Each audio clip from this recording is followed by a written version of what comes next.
सप्तम hero international championship 2024 Rourkela 4 जन मनोनीत। राउरकेला सहर सेक्टर 3 स्थित जगन्नाथ मंदिर प्रांगण में the next gen institute प्रतिष्ठाता Anand Kumar सुना नेतृत्व में एक सांबादिक सम्मेलन आयोजन करा। सांबादिक सम्मेलन में श्री सुना सांबादिक मानक सूचना दे कहिथिले बैंकॉक ठारे आयोजित सप्तम hero taekwondo international championship 2024 Rourkela 4 जन प्रतियोगी मनोनीत होती।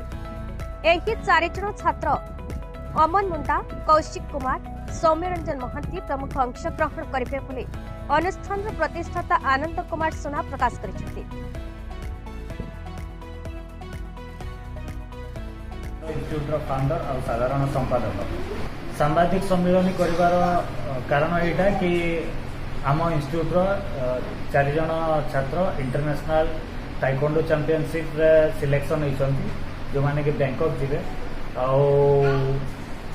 बहुत चेष्टा कर सारा पर इंटरनेशनल चैंपियनशिप आम मैंने जाऊँ से मोर जो 4 जन छात्र सिलेक्शन होती 4 जन भर जड़े जापारा कारण तार पासपोर्ट क्लीयर हो पारानी और जो 3 जन जाऊँच अमन मुंडा, कौशिक कुमार और सौम्यरंजन महांती। कौन हम कौन नहीं केते दिन गेम अच्छी एटा 7th हीरोज ताइक्वांडो चैंपियनशिप और डांस चैंपियनशिप एटा आमर आम 8 तारिख रे जाऊँ ये 9 तारिख रू से स्टार्ट हम 15 तारिख जाए चलो।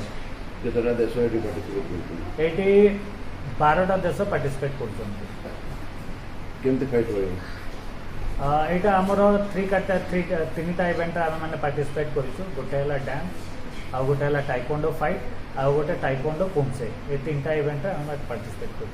आम ओडिशा रू केते जण जाउछंती? ओडिशा रू आम टोटाल जाऊँ आमर ये 3 जन स्टूडेंट आउ गोटे स्टूडेंट भुवनेश्वर जाउछंती किंतु तांकर क्लियर तो मुझे कहि परिबिनी किंतु आम इंस्टीट्यूट राउरकेला रू आमर 3 जन छात्र जाउछंती।